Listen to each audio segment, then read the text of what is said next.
I have buried men who were stronger than me, smarter than me, and a sight better with a rope. I have watched the desert take people slow and watched it take them fast, and I used to think I knew the difference between a thing that would save your life and a thing that was just for show. Then an old man with cracked hands and a name I couldn't pronounce built a roof out of grass. We laughed at him. God help us, we laughed. Every one of us standing around with our store-bought nails and our milled lumber, watching this stranger weave bundles of dried bare grass over a frame of bent willow like he was making a basket big enough to crawl inside. Useless, the foreman called it. A roof a man could spit through. And I wrote it down in my tally book that night the way I wrote everything down, because I am the kind of fool who needs to see a thing in ink before I believe my own eyes. Old Indian building a house out of weeds. Won't last the month. I was right about almost nothing that winter, but I'll start where the cold started because that's the only honest place to start, and if you stay with me to the end, I'll tell you what that woven roof was really holding up. It wasn't the snow. It was me. The wind came through the gap in the wall first, and that's how I knew we were already in trouble. Not the snow I'd seen building all afternoon, the sky going the color of a dead fish, the light leaching out of the world like somebody'd pulled a plug. I'd seen storms roll down off the Mogollon Rim before. What I hadn't felt, not like this, was the wind finding a seam in the bunkhouse wall I'd have sworn was tight, and reaching through it with one cold finger to touch the back of my neck. I was lying on my bunk with my hat over my face, counting. I count when I'm scared. Always have. My mother used to say I came out of the womb keeping accounts, and she wasn't wrong. I had been counting the nail heads in the ceiling for the better part of an hour. 41 of them I could see from where I lay, and I was counting them again to keep from listening to the way the building had started to groan. Then that finger of wind touched my neck and I lost my count, and I have never found it since. 41. I'll go to my grave knowing there were 41 nails in that ceiling because I never got to finish the second time around. The building didn't give me the chance. When? That was Coy in the bunk across from mine, and his voice had a thing in it I didn't like. Coy Latham was 19 and afraid of nothing, which is the most dangerous kind of person to have around in a real emergency, because they don't know enough to be scared until it's too late. When? You hear that? I hear it. What is that? I sat up. The lamp was guttering. Somebody had let the fire in the stove die down to coals while we all pretended the weather was somebody else's problem, and the cold had crept in the way cold does, polite at first, then all at once. I could see my breath. Inside. In a bunkhouse with 4 walls and a tin roof and 8 grown men in it, I could see my own breath hanging in front of my face like a ghost trying to make up its mind. That's the wind getting in, I said. Stuff a blanket in the wall. But it wasn't just the one seam. That was the thing none of us said out loud, though I think we all knew it by then. The wind had found a dozen seams. The tin roof, that good American tin roof we were all so proud of, that we'd hauled 40 miles by wagon and paid hard money for, was singing. A high, awful, drumming song, the wind getting under the edges of it and lifting, every gust trying the nails like a thief trying every door on a street, looking for the one that wasn't locked. I want you to understand something about that roof, because it matters later. It was a good roof. By every standard a man brought west with him from a town with sidewalks, it was the right roof. It shed rain. It looked solid. You could stand under it in July and feel like civilization had followed you out into the brush. Mr. Hallam, who owned the spread, had paid for its special, and the foreman, Del Pryor, had nailed it down with his own hands and was prouder of it than of anything else on the place. It was the kind of roof you point at, the kind you can put in a letter home. It just wasn't built for this. Nothing we'd brought was built for this. That was the lesson the storm had come to teach, and it was a patient teacher, and it took its time. Let me back up. You can't understand a man's roof without understanding the man, and you can't understand why we laughed at the old Apache without understanding how sure we all were that we'd never need to know anything he knew. He'd come to the spread in the early part of November. Not asking for work, he was too old for the kind of work we did, his hands too far gone, the knuckles swollen up like walnuts. He came with a girl, his granddaughter I learned later, maybe 14, with a quiet way of watching everything and saying nothing. And the two of them set up at the edge of Hallam's land down by the dry wash, on a patch of ground nobody wanted because it flooded in the spring and baked in the summer and grew nothing but bare grass and trouble. Hallam let them stay. I'll give the man that. There were ranchers in that country who'd have run them off with dogs and worse, who carried grudges from the Apache wars like keepsakes and would have called it justice. Hallam just shrugged and said the old man could winter there if he kept clear of the cattle, and that was the end of it as far as Hallam was concerned. He had a soft spot, Hallam did, though he'd have died before he called it that. He called it not my business who freezes on my land. But he let them stay. The rest of us, well, we watched. I watched more than most because I'm a watcher by nature, and because there was something in the way the old man worked that I couldn't look away from. He didn't hurry. That was the first thing. Everything we did on that ranch we did at a run. We were always behind, always chasing daylight, always one storm or one sick cow or one broken fence from disaster, and we worked like it. But the old man moved like he had all the time God ever made. He'd go out at dawn and cut bare grass, the long tough blades of it, and he'd carry it back in bundles on his back, and he'd sit in the cold with his ruined hands and weave. I asked the cook about him once. Sweeney, the cook, knew a little of everything and most of it wrong, but he'd been in that country 30 years. That's a wickiup he's building, Sweeney told me, not looking up from the beans. Old style. My grandfather's time the Apache lived in those all over this country. Frame of poles, then they cover it. He waved his spoon. Brush, grass, hides if they got 'em. Hot whether they leave gaps to let the air through. Cold whether they pack it tight. Does it work? Sweeney laughed. Does it work? Son, they lived in this country 10,000 years before we showed up with our wagons full of nails. You think they were just suffering the whole time, waiting on us to invent the shingle? I wrote that down too. I wrote down a lot of things Sweeney said, and most of them turned out to be horse manure, but that one I underlined later. 10,000 years before the shingle. But here's the truth of it, and I won't pretty it up. I wrote it down, and I still didn't believe it. Knowing a thing and believing it are two different countries, and there's a wide cold river between them, and I hadn't crossed it yet. I looked at that round little hut of bent poles and woven grass, that thing that looked like an overturned bird's nest, and every part of me that had been raised in a house with square corners and a peaked roof said, that is not a real building. That is a thing pretending to be a building. So when Del Pryor walked down to the wash one afternoon to look it over, and walked back up shaking his head, and stood by the corral telling us all how the old fool had built himself a roof you could spit through, a roof that let the first hard rain right in, a roof that wouldn't hold a handful of snow, I laughed along with the rest. Coy laughed loudest. Coy was the kind who laughed loudest at whatever Del said. The way a young dog barks loudest at whatever the old dog growls at, not knowing why, just knowing which way the pack was facing. The old man heard us. He must have.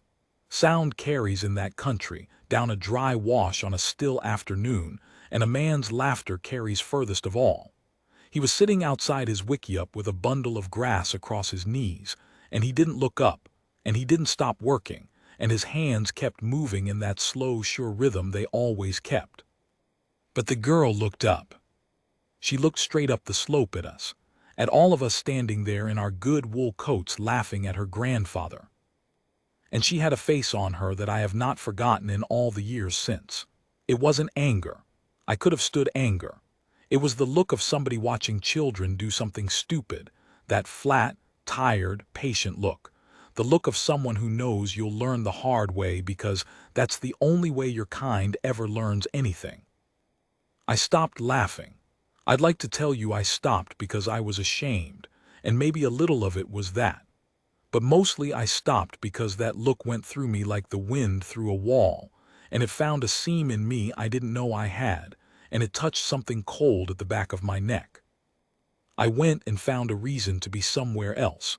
I'm not proud of that either. The storm came 11 days later. I know it was 11 because I'd kept counting, the days getting shorter, the cattle getting restless, the old barometer Hallam kept nailed by the kitchen door dropping and dropping like a stone going down a well. I'd written it in the tally book each morning. The morning of the storm I'd written, glass still falling, sky wrong, air tastes like metal. And then I'd put the book in my breast pocket where I kept it, against my heart, the way some men keep a Bible or a picture of a woman, and I'd gone out to do my work and felt the whole day pressing down on me like a hand. It started snowing about 3 in the afternoon. Soft at first.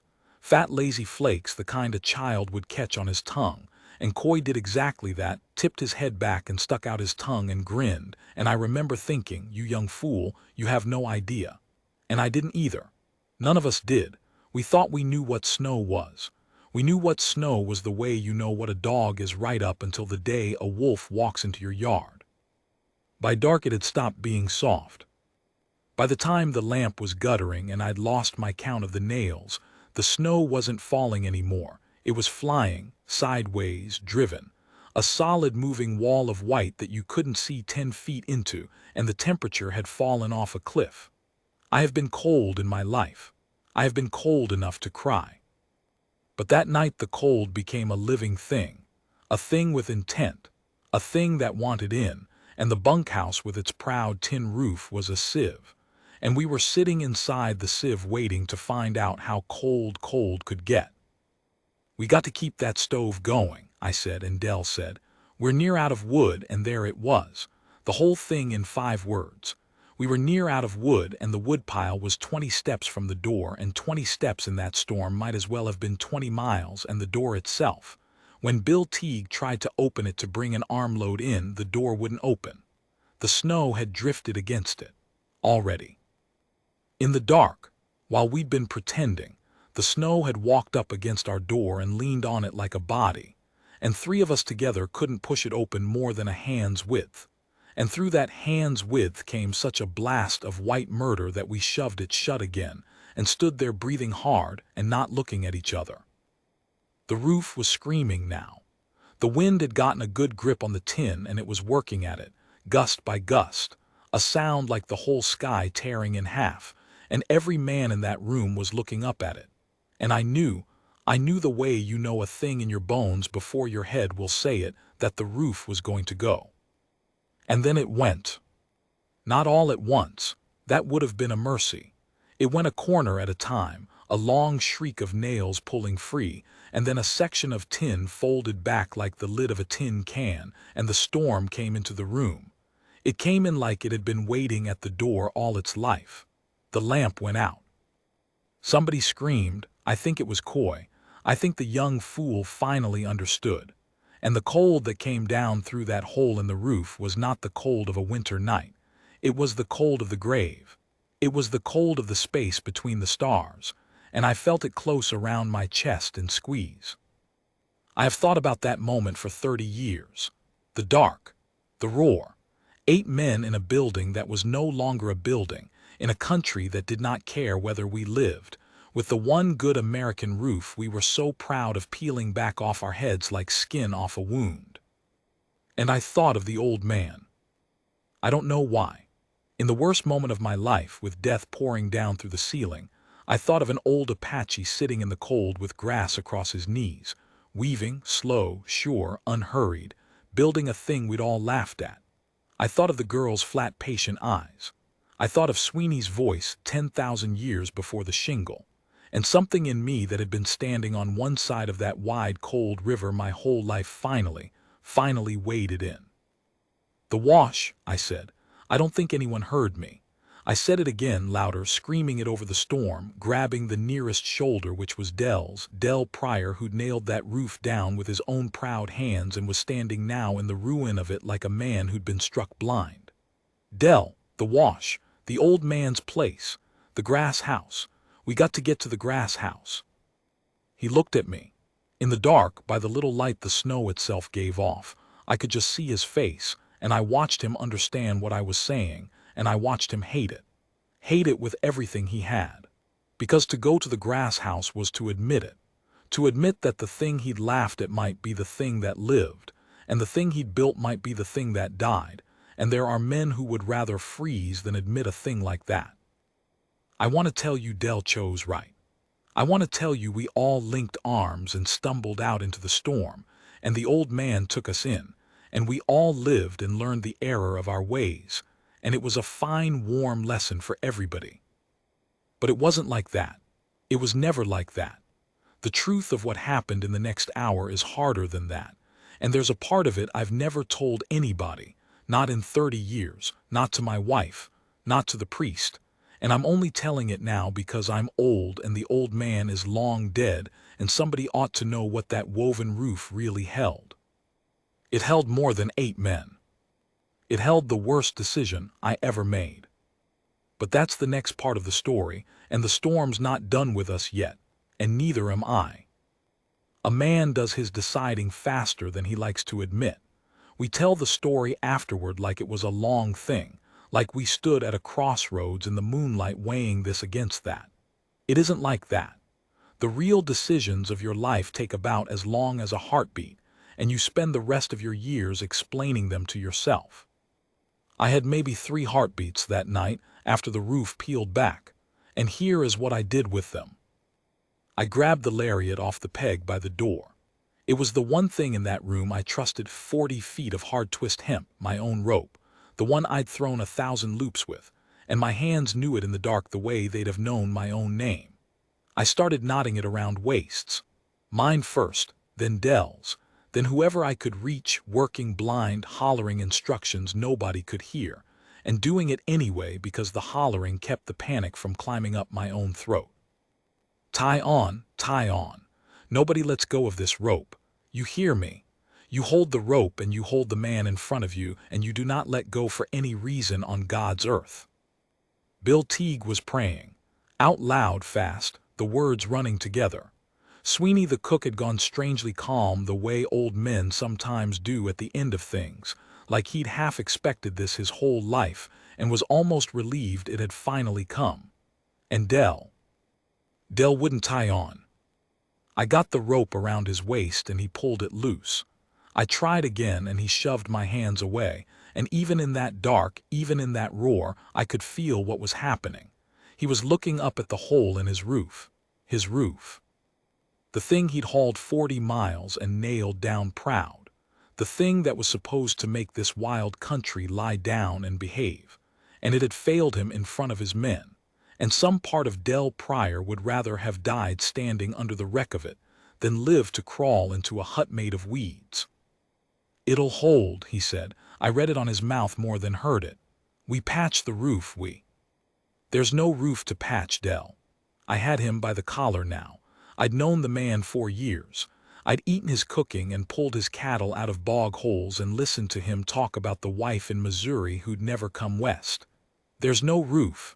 It's gone. We go to the wash or we die in here. Those are the only 2 doors left, and you got to pick one now. He hit me. I'll set that down plain, because it's true and because Dell's dead now and can't be shamed by it and wouldn't be anyhow. He'd own it, Dell would. He was that kind of hard honest. He hit me square, a closed fist, caught me on the cheekbone and put me down on one knee in the snow that was already gathering on the bunkhouse floor. And kneeling there with my face wringing and the cold coming down, I had a clear small thought, clear as a struck bell. I can leave him. That was the first of the night's bad arithmetic. I could leave him. 7 of us could make the wash, maybe, and one stubborn man who chose to stay was no fault of mine, and nobody back in town would ever say I'd done wrong to save the 7 I could save. I knelt there in the dark and I did the sum, and I came up with a number that let me off easy. And then I got up and grabbed him anyway. I don't say it to make myself out a hero. There's nothing heroic about what came later, and I've spent 30 years knowing it. I grabbed Dell because the math that lets you leave a man is the same math that lets you leave the next man, and the next, and I had a feeling.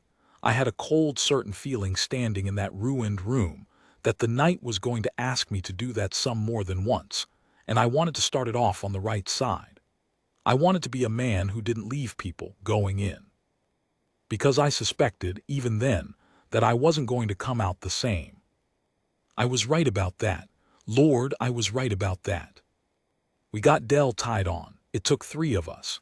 He'd gone the way a roped steer goes, all the fight draining out at once into a kind of stunned obedience, and I think the punch had cleared something in him too, knocked loose whatever had been holding him to that dead roof. He let us tie him. He even helped at the end, his hands moving on the knots out of pure habit. We are mostly habit, all of us, when the thinking part gives out. 8 men on 40 feet of rope. I went first. I have tried to describe that crossing to people and I always come up short, and I've made my peace with coming up short, because some things won't go into words and the storm was one of them. But I'll tell you what I can. It was not like walking into weather. It was like walking into a thing that was alive and did not want you. The wind hit so hard it stopped being wind and became a pressure, a wall, a hand laid flat against your whole body shoving you back toward the door. And the snow, and it wasn't falling, it was traveling horizontal, a million tiny knives going by at the speed of a galloping horse, and where it hit your skin it didn't feel cold. It felt like burning. The cold had gone all the way around to the other side and come back as fire. You couldn't see. I want to be clear about that because people who haven't been in a real ground blizzard imagine they can picture it and they can't. It wasn't dark. The snow gave off its own pale light, a sick gray glow with no source, but you couldn't see your own hand at the end of your own arm. I couldn't see Dell, and Dell was 3 feet behind me on the rope. The world had shrunk down to the rope and the burning and the roar, and somewhere underneath all of it, faint, the one thing I had to navigate by, the slope of the ground. Downhill, the wash was downhill. That was all I had. I'd walked that ground 100 times in daylight and I shut my eyes, there was no use for them, and I tried to remember it with my feet. There's the flat by the corral. There's where it falls away past the salt lick. There's the lip of the wash. I went by feel, by memory, by the small private map a man's body makes of the country he works, and I prayed that map was true, because if I led us wrong, if I led us out onto the open flat instead of down into the wash, we would walk until we fell down and we would not get up. The rope tugged and jerked behind me. 8 men is a clumsy animal. Somebody would stumble and the whole line would shudder. Somebody would stop and I'd feel the drag and turn and scream into the white, keep moving and feel rather than hear the line lurch on again. I counted my steps. Of course I did. I counted because counting was the one wall I had left between me and the screaming part of my own mind. And I was at 300 and something when I felt the ground tilt down sharp under my boots and knew we'd found the wash. That was the first time that night I thought we might live. It was also near as I can fix it, the moment Coy fell. He was last on the rope. I put him there on purpose, the youngest, the strongest, because the man on the end takes the worst of it, the rope yanking him around like the tail of a kite, and Coy was the only one with the legs for it. I'd thought I was protecting him. I'd thought I was being wise, putting the strong young body where the trial was hardest. I have learned to be very careful since that night about the things I do for people's own good. What I felt was this: the rope went heavy. Not slack, heavy, a dead drag all at once, like the whole line had snagged on the country itself. I turned. I couldn't see past Dell. I started hauling myself back along the rope hand over hand, hollering down the line, and the word came up to me out of the white past mouth to mouth, the way water passes up a bucket line: Coy's down. Coy's down. The boy's down. And I got to the back of the line, and I found Bill Teague on his knees in the snow with both hands locked on the rope, and the rope going taut over the lip of the wash into nothing. Coy had gone over an edge. Not the gentle slope we'd come down, a cutbank, a place where the wash had carved itself a little cliff, 4 feet, maybe 5, and in the blind white he'd walked off it and dropped and the rope had caught him, and now he hung there below us, swinging. A full-grown man's weight on a rope that ran up over a frozen edge of dirt and across Bill Teague's bare locked hands. I got down beside Bill and grabbed the rope and we pulled. We could not pull him up. You'd think two men could lift one, but you've never tried it over a lip of frozen ground with no footing and your own strength pouring out of you into the cold faster than you could spend it, and the boy below thrashing, panicking, making himself heavier the way a drowning man does. We pulled and we got him a foot and lost it. We pulled again. And the rope began to fray. I felt it before I saw it. You feel a rope dying the way you feel a tooth going bad, a wrongness, a give, a little singing tension that means the fibers are letting go one strand at a time. The lip of the wash had a stone in it, or a root, something with an edge, and Coy's weight was sawing the rope across it, and every time he thrashed the rope sawed deeper, and I had perhaps the length of one breath to understand the whole shape of what was about to happen. The rope broke, it broke between Coy and the rest of us. He'd fall 5 feet into a wash full of snow, survivable maybe. But the rope was our one thing. The rope was the only reason 7 men hadn't already scattered and died in the white. If it broke, even if it only broke off the dead end, the loose strands, the trust of it, if the men felt the rope fail even once in that storm, the line would come apart. Panic is faster than any storm. The line would come apart and I would lose them all. I could cut the frayed part off. I had my knife. I always had my knife, the bone-handled one I fidgeted with at the supper table till the boys teased me for it. I could reach down and cut the rope clean below the fray, above Coy, and save the rest of the line, the good part, the part with 7 men on it. That would drop the boy. 5 feet, into snow, he might live. He might find his feet down there in the wash and follow the cut along, calling, and we might find him again. Might. The whole thing balanced on that word, and the word was rotten through. I want to tell you I agonized. I told you already, decisions don't work like that. What happened was, my hand went to my knife and the boy below me screamed something, my name, I think. He screamed my name when, the way you'd call to somebody you were sure would not let you fall, and I reached down past the fray, and instead of the knife I caught his hand. His bare hand in my bare hand. I will feel it till I die. Cold and wet and young, that's the thing, his hand felt young.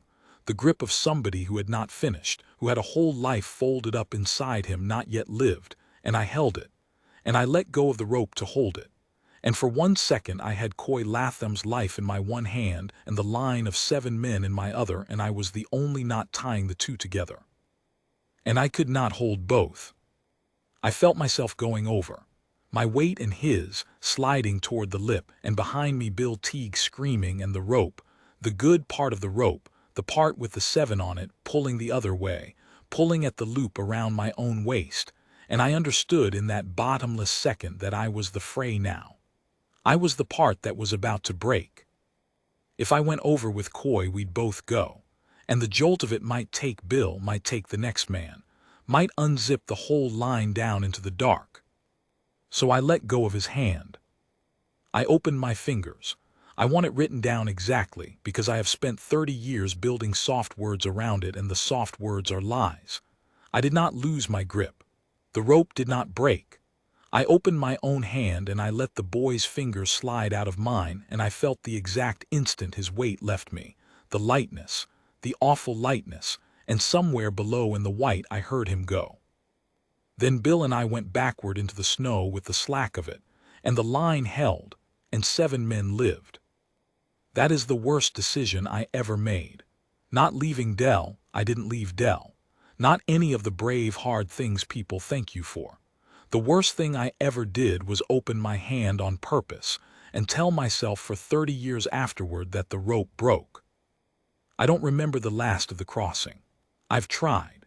There's a hole there, a white hole the size of a few minutes, and on the far side of it I am on my knees in front of a low, dark shape in the side of the wash with my fists pounding on a wall that gives, woven, springy, alive under my hands, and there is a flap of hide pulled back, and there is, impossibly, a glow. The girl was in the doorway. She didn't waste a second on surprise. She must have heard us coming. God knows what we sounded like. 7 half-dead men falling down the wash, and she had the flap open, and she was reaching, hauling, her thin arms dragging grown men over the threshold one after another into the dark, warm belly of that little house. And the warmth, I have to stop and tell you about the warmth. It was warm in there. Outside, the cold of the space between stars. Inside, 6 feet away through a wall of woven grass, it was warm. There was a small fire in a pit in the center, no bigger than a hat, with a little hole woven open at the very top of the dome to draw the smoke, and that one small fire and the bodies of the people in there had filled the whole round space with a heat I could not believe, a heat my body fell into like a man falling into water. The walls didn't scream. The wind went over that round dome and around it and found no flat face to push against, no proud square corner to peel, nothing to grip. It just slid off and went on by, and inside, the grass and the brush and the packed earth held the warmth in like cupped hands. A roof you could spit through. That's what we'd called it. And the genius of it, the thing none of us with our nails and our tin had understood, was that a roof you could spit through is a roof that breathes, that lets the smoke climb out and the bad air with it, while the dead still pockets and all that woven grass trap the warmth the way snow itself traps warmth, the way a bird's feathers do, the way every living thing that ever survived a winter has always known. 10,000 years. The old man hadn't built a worse house than ours. He'd built a house that had already won every argument we were too proud to have. I lay on the floor of it and I shook and I wept, and I wasn't the only one. Grown men, ranch hands, wept on the packed earth floor of that wickiup like children, from the cold and the warmth and the living, and the girl moved among us with a vessel of something hot, tipping it to our mouths. And then the old man counted us. I watched him do it. He sat by the little fire and his lips moved and his ruined hand lifted one swollen finger at a time, and I watched him count us the way I count things, 1 and 1 and 1, and I watched him get to 7 and stop and look at the door and look back at us, and ask the question with his eyes that I could not bear to answer. 7, you came as 8, where is the 8th? I couldn't speak. I opened my mouth and the white hole came up in me and nothing came out. It was Bill Teague who said it, hoarse, his face in his hands. The boy. We lost the boy, in the wash.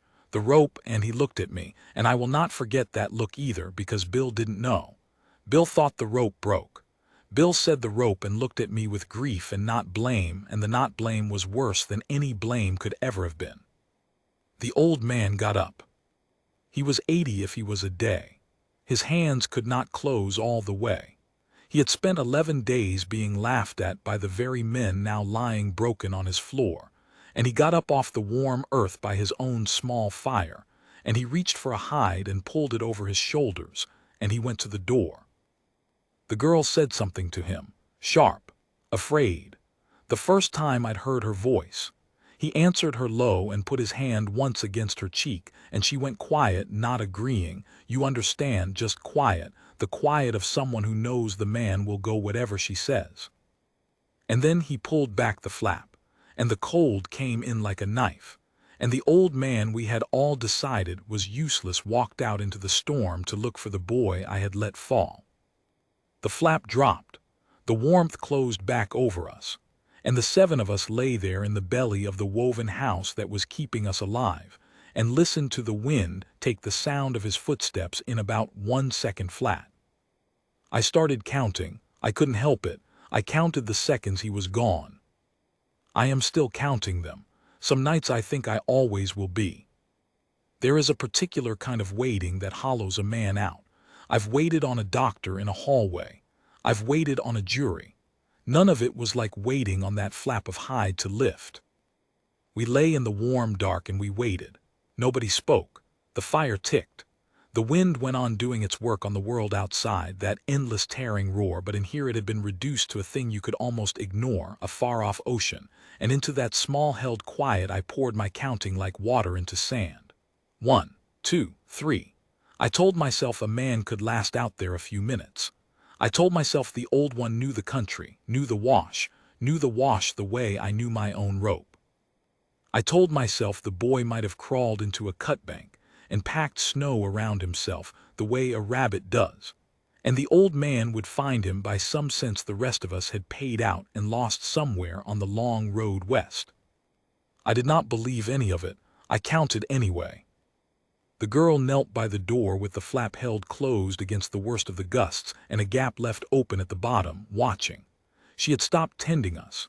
She had given us all she had, the hot broth, the hides, her thin strong arms hauling us in from the dead, and now she had nothing left to give but watching, and she spent it all on that gap at the bottom of the door. I could see the side of her face in the firelight. She was praying too, I think, though not in any words I had, and I understood for the first time that the old man going out had cost her something I had no name for. He was all she had. We had cost her the only thing she had, and she had spent it on us without being asked, and she knelt there and watched the snow and did not once look at any of us with anything I'd have had the right to resent. I got to 400 and something, the same number near enough that I'd counted crossing the flat. The numbers were the only walls I had left, and they were grass walls, and the wind was getting through. And then the flap moved. Not lifted, moved, bulged inward, like something heavy had fallen against it from the outside, and the girl had it open in the same instant, and the cold poured in, and with the cold came a shape, two shapes, tangled, and the old man fell into the firelight on his face with the boy held against him. He'd carried him, dragged him, the last of it. I saw later the long furrow in the snow outside where the old man had hauled Coy by the collar of his coat with hands that could not close, gripping with the heels of his palms, with his forearms, with his teeth where he had to. 300 yards up a wash in a ground blizzard at 80 years old. He'd found the boy down in the wash where the cut bank had sheltered him from the worst of the wind, half buried, gone quiet, and he'd dug him out and he'd brought him home. Coy was alive. I have to write that plain because for one terrible moment, looking at the gray slack of the boy's face in the firelight, I was sure he wasn't, and the bottom went out of me. But the girl had her ear to his chest, and then she was moving fast, barking orders at us in her own tongue, and then in broken English when we just gaped off, take it off, the wet off him. And we stripped the frozen clothes off Coy Latham, and the two strongest of us lay down on either side of him under the hides and gave him the only thing we had left, which was the heat of our own bodies, and the girl worked over his hands and his feet, and slow, the boy came back. He came back screaming. That's how you know they'll live, the screaming.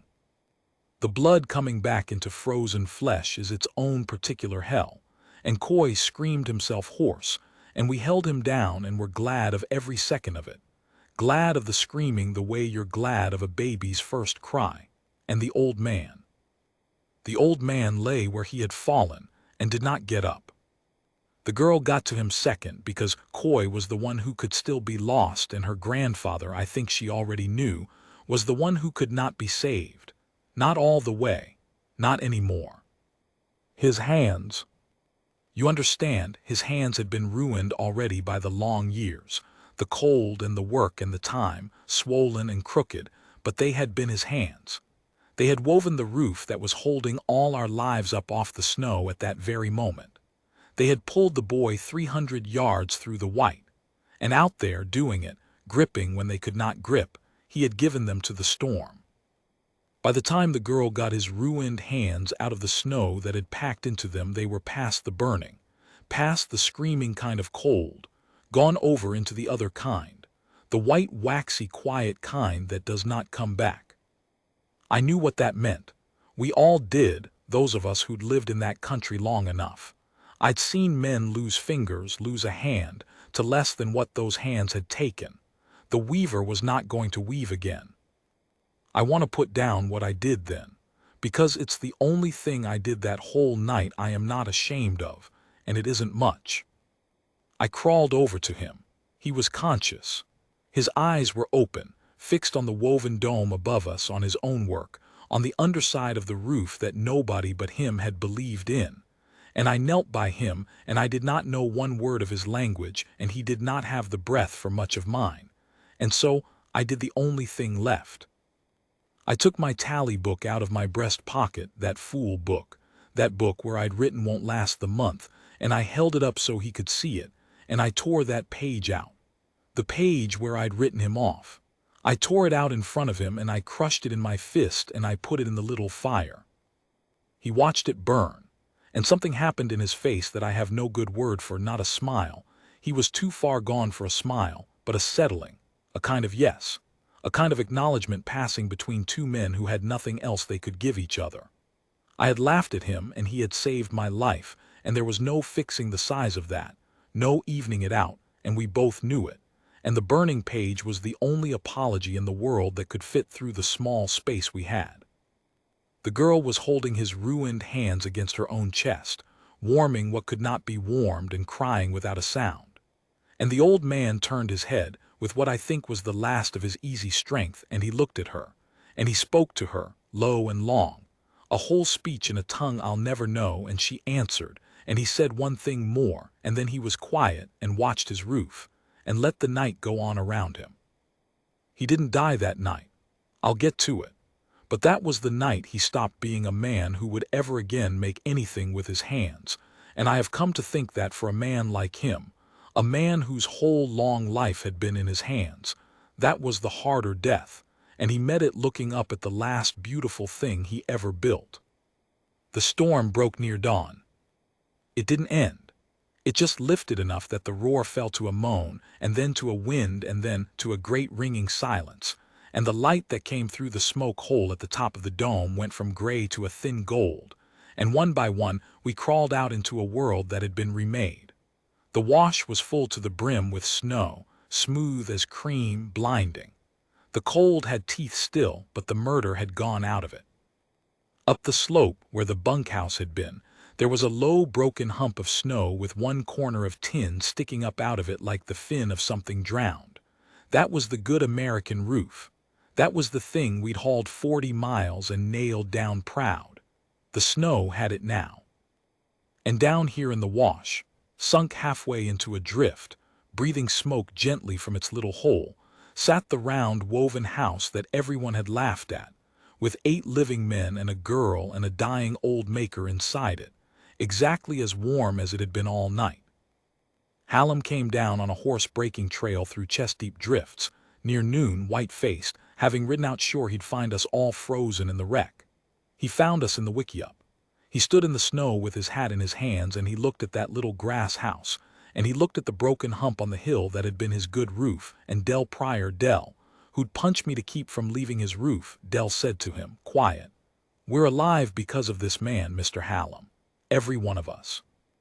You write that down somewhere, it'll keep." So I wasn't the only one keeping accounts, in the end. I'll tell the rest fast, because the long part of the story is over and the rest is just living, which is the part nobody puts in the telling. The old man lived through the winter. He lost the hands not by the knife in the end, but by the slow way, and the girl tended him through all of it, and I came down to the wash most days that winter when my work was done and sat with them, and learned about 30 words of his language, of which I still remember 9. I never learned to say his name right. I tried. I tried for months, and the girl would correct me, gentle, again and again, and I never got it, and that's a small grief I still carry, that I laughed at a man for 11 days before I bothered to learn his name, and then could never make my mouth do it once I'd learned it. I have his name written in the tally book in my own poor spelling. I'm not going to set it down here. It was his and the girl's, and it isn't mine to spend on a page. He died in the spring, quietly by his fire under his roof. The girl buried him in the way of her people, up in the rocks above the wash, and I helped carry him, though I wasn't sure I had the right, and she let me, which I have always taken as the largest thing anyone ever forgave me. And Coy lived.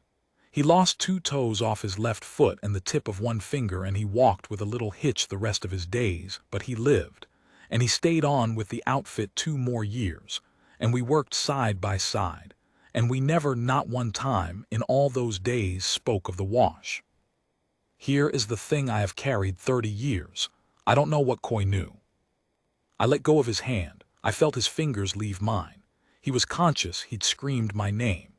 Some nights I am certain he felt my hand open, certain he knew down in his bones that the man he'd trusted had let him fall and then lied about a rope. And some nights I think the cold had already taken his mind by then, that he felt nothing, knew nothing, fell believing the rope had simply broken the way ropes do. I will never know. I could have asked him. I never did, because to ask was to tell, and I was a coward about it the way I had been a coward about the rest. But I'll tell you the one thing that makes me think he knew. The morning Coy rode off the outfit for the last time 2 years on, headed for new country up north, he came and found me at the corral. We shook hands, and he held on a second longer than a handshake needs, and he looked at me and he said, not soft, not hard, just plain, you did right that night when, whatever you think you did, you held the line. And then he got on his horse and rode out, and I never saw him again. You held the line. I've turned that over 10,000 times. Whatever you think you did he know and forgive me? Or did he never know and was only thanking me for the part I didn't do wrong? I can build it either way, and I've built it both ways 1,000 nights, and the truth went north on a horse with him and never came back. That's the kind of ending real life gives you. Not the clean kind. The kind with a door left open and the wind coming through. The girl stayed in that country 1 more year after the old man died. She kept the wickie up. She mended it, she could weave. He'd taught her. Those slow, sure hands had passed it on before the storm took them, and I'd see the smoke of her little fire rising up out of the wash of an evening, and it steadied something in me to see it. But the country was changing, and not the way the weather changes. There were more fences every season. There were men coming through with papers, with maps, with the government behind them, and word came down that the land along the wash was going to be wanted, that her kind were to be gathered up and moved to ground chosen for them by people who had never stood in it. And there was nothing in my tally book, and nothing in Hallam's goodwill, and nothing in the whole wide, cold weight of what I owed her that I could do to stop it. I want to be honest about that to the end. The old man saved my life with his hands, and when the thing came for his granddaughter's life, the only one of us who'd earned the right to fight for her, I stood at the corral with my hat in my hands like Hallam in the snow, and I let it happen, because it was bigger than me, and I told myself it was bigger than me, and telling yourself a thing is bigger than you is the second oldest way a man has of opening his hand and letting go. She came to say goodbye. She'd grown near a woman by then, the same steady eyes. She gave me a small thing she'd woven, grass and a little dyed quill, no bigger than my palm, the same weave as the roof. I have it still. It has outlived the bunkhouse, and the good tin roof, and Dell, and Hallam, and the country we knew.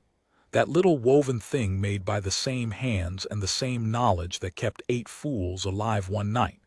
And it sits on my windowsill, and it has not come apart in 30 years, because it was made by someone who knew how a thing is supposed to be made to last. She didn't say much. Neither did I. There wasn't a page big enough for what wanted saying, and we both knew it. The last thing she did before she went was take my tally book out of my hand. She knew about the book. Everyone knew about the book. And she found the page where I'd written the old man's name in my poor spelling, and she looked at it a long moment, and she didn't correct it this time. She just closed the book and handed it back and pressed it to my chest with the flat of her hand, the way the old man had pressed his hand once to her cheek in the doorway before he walked out into the storm. And then she went where they made her go. I never learned what became of her. I've asked over the years. The answers I got were the kind you don't write down. I keep the little woven square on the sill, and some mornings the light comes through the weave of it and throws a small pattern on the wall, a pattern of held-together things and the spaces between them, the spaces that let it breathe, the spaces that are the whole secret, and I sit and look at it, and I think about a roof everyone called useless. They were wrong about the roof. They were wrong about the man. I was wrong about both, and worse than wrong, and I have spent a life I should not have had trying to be the kind of man who doesn't laugh at what he hasn't troubled to understand. I count the woven rows sometimes. There are more of them than you'd think in a thing that small,